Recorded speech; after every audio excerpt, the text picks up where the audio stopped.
Good morning, students. Hi, all. How are you all? I hope you all are happy and fine.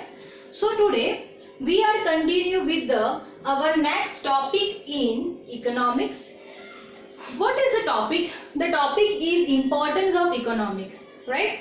हम लोग कोई भी subject पढ़ते हैं तो उसका इम्पोर्टेंस होना हमें पता होना जरूरी होता है, राइट? जैसे अकाउंटेंसी पढ़ते थे तो अकाउंटेंसी का क्या इंपॉर्टेंस है, why should we have to learn the accountancy, right? Same with this manner also, why should we learn importance of economics, है ना? हम लोग क्यों इकोनॉमिक्स के इंपॉर्टेंस को हम इकोनॉमिक्स क्यों पढ़ते हैं, तो वो पढ़ने से पहले हमें उसके इंपॉर्टेंस जानने जरूरी है, राइट? हम लोग अभी मॉडर्न वर्ल्ड में जी रहे हैं. We are using so much advance technology in the world, right? हम लोग इजीली यहाँ से दूसरी जगह पे क्या कर सकते हैं, इजीली कनेक्ट, मतलब कि हमारी जो दुनिया है वो कैसे हो रही है, धीरे धीरे करके छोटी हो रही है.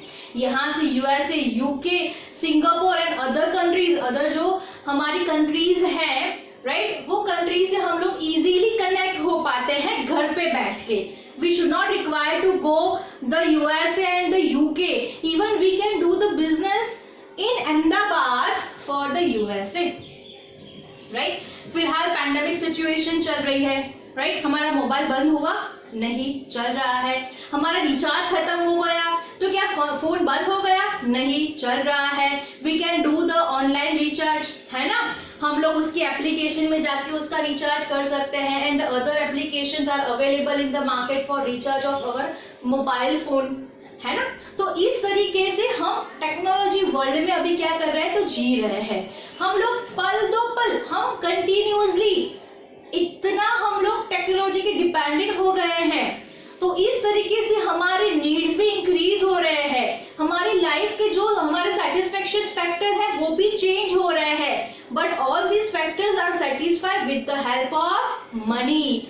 ये सारी जो एक्टिविटी है वो सारी इकोनॉमिक एक्टिविटी है, राइट? तो चलो स्टार्ट करते हैं. The exactly the meaning of economics लिखा है, in modern world almost all goods of human needs have become economic goods knowing to increasing use and scarcity. हाँ, हम मॉडर्न वर्ल्ड के अंदर जी रहे हैं तो ऑलमोस्ट ह्यूमन के जितने भी नीड्स वाले गुड्स हैं वो सबके सब कैसे बन गए हैं, तो वो सबके सब कैसे बन गए हैं, इकोनॉमिक गुड्स बन गए हैं, राइट? कैसे बन गए हैं, इकोनॉमिक. उसका जो हमारा यूज है वो भी क्या होता जा रहा है, इंक्रीज होता जा रहा है. और लिमिट उसकी स्कैरसिटी मतलब कि अछत भी खड़ी हो रही है ना? There are so many resources in the world, in the earth, in the planet के जो कैसे हैं, लिमिटेड है, जिसकी स्कैरसिटी हो रही है. At that time what we are doing, we are using that alternative, है ना? हम उसके अल्टरनेटिव यूज करते हैं. जैसे पानी है, पानी हम लोग कैसे करते हैं कि भाई जैसे आरओ सिस्टम लगाई है हम लोगों ने, आरओ प्यूरिफायर लगाया हुआ है, तो आरओ में से जो भी वेस्ट पानी निकलता है, वेस्ट वाटर निकलता है, उसको हम डायरेक्टली किस में जाने देते हैं, गटर में, ड्रेनेज में जाने देते हैं, right? But there are so many people who are very smart.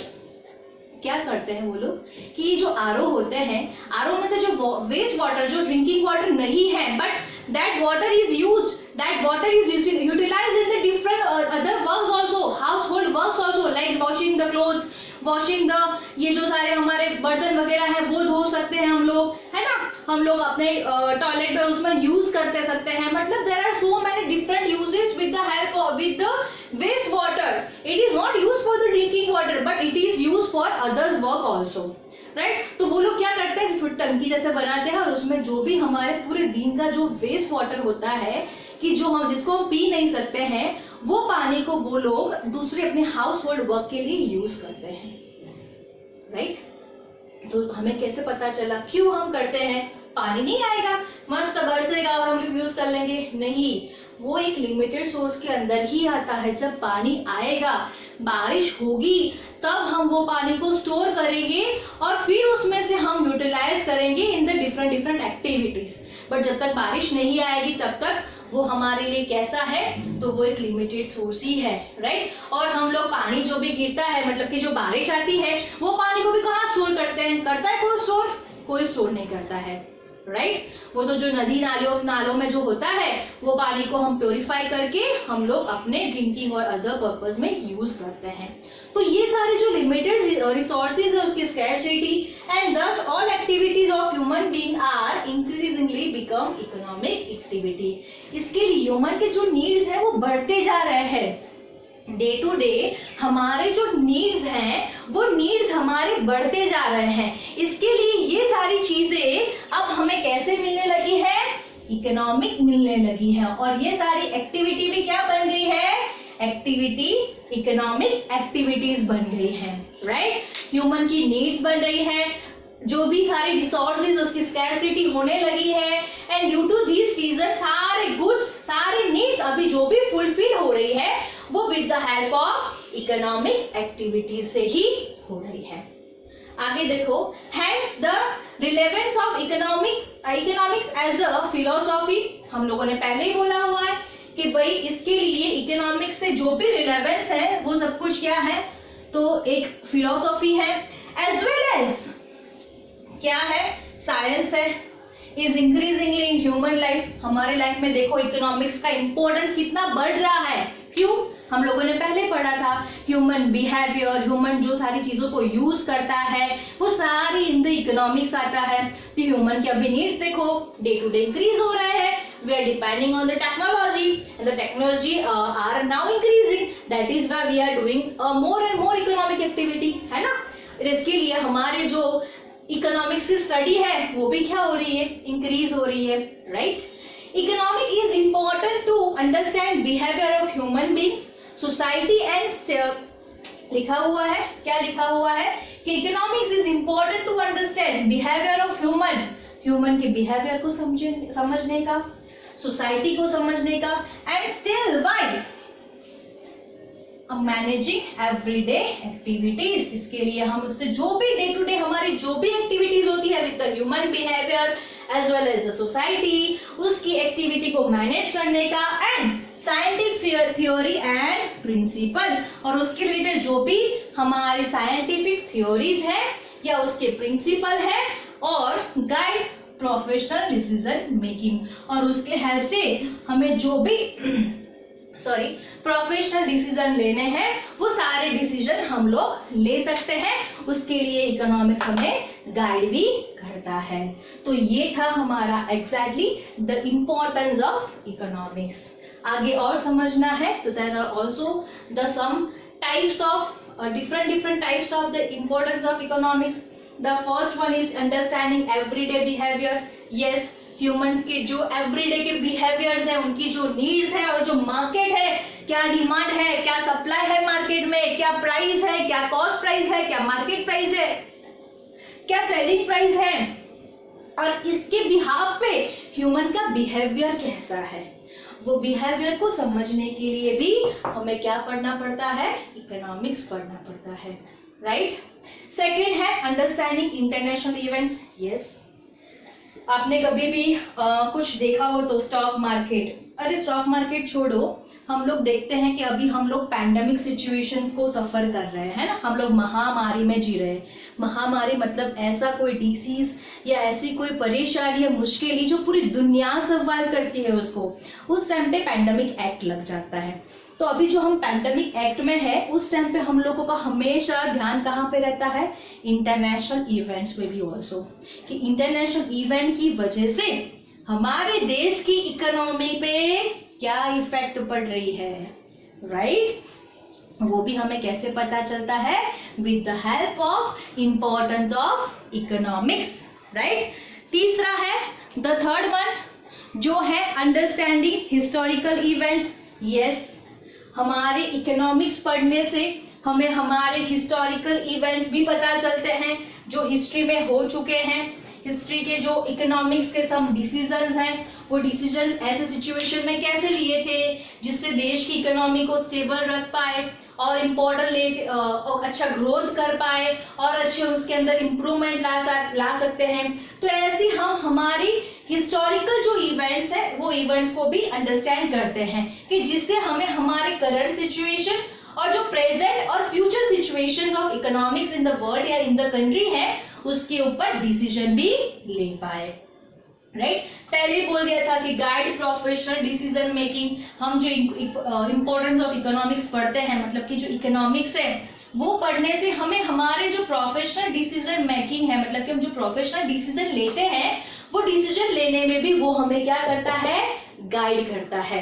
With the help of everyday human behaviour, with the help of international events and with the help of historical events, right. तो ये सारी situations हमारी ऐसी थी या ऐसी events हैं जिसको पढ़ने से हमें हमारे इकोनॉमिक्स, हमारे देश के जो इकोनॉमिक्स की सिचुएशंस हैं उसके अंदर हम लोग इम्प्रूवमेंट, मतलब कि चेंजेस ला सकते हैं, ग्रोथ कर सकते हैं और बहुत ज़्यादा हम उसको ऊपर, मतलब हमारे देश को भी हम with the help of economics ऊपर ला सकते हैं, राइट। जैसे अभी आपने देखा हो कि भाई हमारा जैसे 1 रुपी है, 1 रुपी के सामने इंडिया का 1 रुपी है, सामने यूएसए की बात करें तो यूएसए का सामने कितना है, ऑलमोस्ट ले लेते हैं फिलहाल 70, है ना।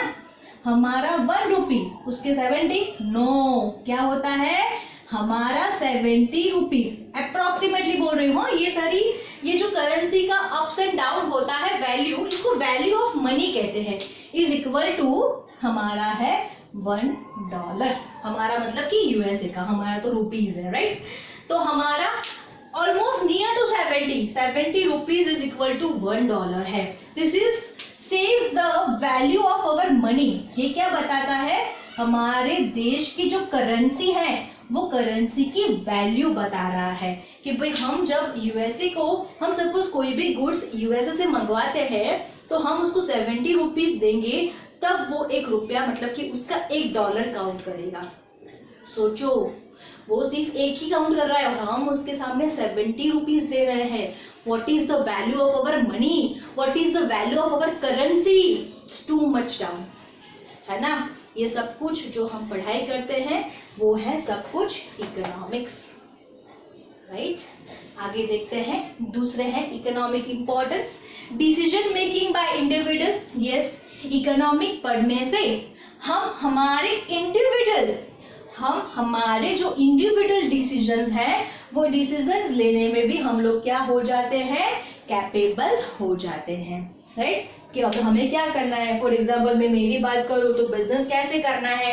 अभी तो पैंडेमिक सिचुएशन चल रही है, ये पैंडेमिक सिचुएशन में क्या करना चाहिए, मेरा जो प्रोडक्शन वर्क है उसको कंटिन्यू करना चाहिए कि यहाँ पे थोड़ा स्लो या तो फिर बंद ही कर देना चाहिए। क्या देखूंगी, मार्केट की इकोनॉमिक कंडीशन, राइट। वो देख के ही मैं क्या करूंगी, मेरे इंडिविजुअल जो डिसीजंस हैं उसको डिसाइड करूंगी, राइट। नेक्स्ट है अंडरस्टैंडिंग गवर्नमेंट पॉलिसीज। हाँ, गवर्नमेंट पॉलिसीज, जैसे अभी आपको पता हो, I had told you in so many lectures that right now we are suffering with pandemic, है ना। हम लोग अभी पैंडेमिक सिचुएशन, मतलब कि पैंडेमिक में सफर कर रहे हैं। हाँ, पैंडेमिक मतलब महामारी, अभी बोला, जैसे अभी के लेक्चर में बोला। आपको पता हो तो गवर्नमेंट को पता है कि फिलहाल सबकी इकोनॉमिक सिचुएशंस बहुत खराब है ना। सबके पास पैसे नहीं है। क्यों नहीं है, बिकॉज ऑलमोस्ट 3 महीने से 4 महीने से सब लोग घर पे ही है ना। बिजनेस वाले का प्रोडक्शन बंद हो गया है, सेलिंग बंद हो गया है, सेलिंग बंद हो गया मतलब पैसे नहीं आ रहे हैं। प्रोडक्शन करने वाला, जो सेल करने वाला ट्रेडर है, उसके पास प्रोडक्शन का माल, मतलब जो गुड्स है वो पहुंचा नहीं पा रहा है। इसके लिए सामने वाला जो ट्रेडर होगा वो भी पैसा नहीं दे पाएंगे, ट्रेडर नहीं बेच पाएगा क्योंकि उसके पास पब्लिक लेने के लिए नहीं है, राइट। यस और नो। आप लोगों ने देखा हो तो फिलहाल थोड़ा बहुत तो हम लोग कहीं ना कहीं बाहर जाते हैं विदाउट एनी फालतू कंडीशंस, है ना। ऐसी कोई जरूरत ना हो तो हम लोग बाहर नहीं जाते हैं, बट कहीं कोई काम होता है, जैसे मुझे स्कूल में जाना पड़ता है, right, because I am a teacher, I have a duty to give my students teaching, right. उनको पढ़ाना मेरा जॉब है, मेरा वर्क है, मेरा काम है। तो मैं फिलहाल स्कूल जाती हूँ for some times only, right. तो उस टाइम क्या होता है, मैं रास्ते में निकलती हूँ तो बहुत बड़े बड़े शोरूम, मतलब ऐसे शोरूम्स आते हैं और शोरूम में बड़े बड़े लिखे हुए हैं। क्या लिखा होता है, सेल सेल सेल। क्यों सेल सेल सेल लिखा होता है, क्यों? 50% सेल, 30% सेल, 70% सेल, क्योंकि पता है नंबर ऑफ कस्टमर ही नहीं है, नंबर ऑफ कस्टमर्स डिमांड ही नहीं है। मतलब कि जो भी जीन्स बनाए पड़े हुए हैं उसको तो बेचना पड़ेगा ना। एटलीस्ट प्रॉफिट ना हो बट ब्रेक इवन पॉइंट पे तो चले जाए। ब्रेक इवन पॉइंट का मतलब होता है जितने में हमने परचेज किया है, मतलब जो हमारी कॉस्ट प्राइस है वही इक्वल टू सेल्स प्राइस होती है। No profit no loss, that is considered as the break even point, right. तो वो भी सारे हम सिचुएशन अभी फेस कर रहे हैं, तो ये सारी सिचुएशन गवर्नमेंट को नहीं पता चली होगी, गवर्नमेंट ने भी देखी होगी, रियलाइज करी होगी, फील करी होगी। इसके लिए आपको देखा हो तो बहुत सारी बैंक लोगों ने, हम लोगों को पता हो तो मोनोटोरियम दिया था। क्या दिया था? मोनोटोरियम। मोनोटोरियम का मतलब होता है कि जब भी आप पैंडेमिक सिचुएशन में हो उस टाइम पे आपकी जो भी इंस्टॉलमेंट है, फॉर एग्जांपल मेरा घर है तो मेरा घर मैंने लोन पे लिया हुआ है, तो हर महीने मेरा उसका इंस्टॉलमेंट आता है।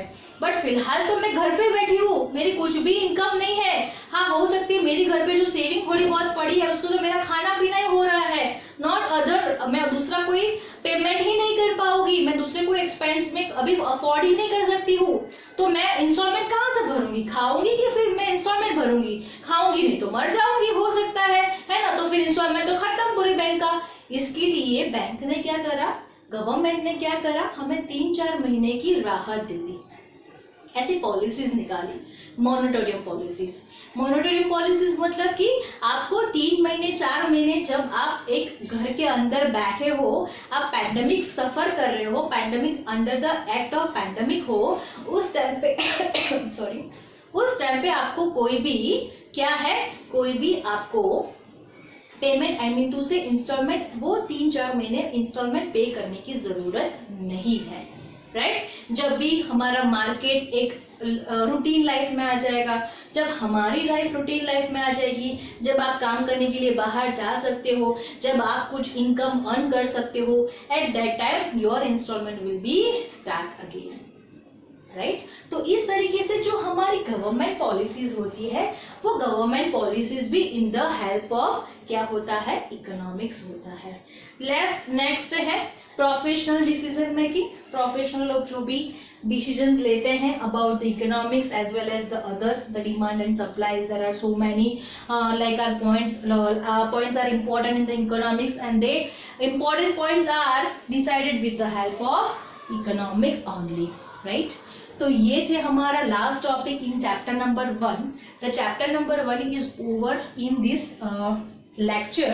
So next time we will start the new chapter. So anybody have a doubt about this regarding this chapter, so you can contact me and the school also in the school time only, right?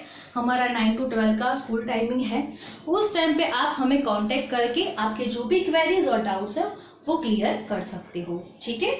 तो ये था हमारा importance of economics, बराबर है।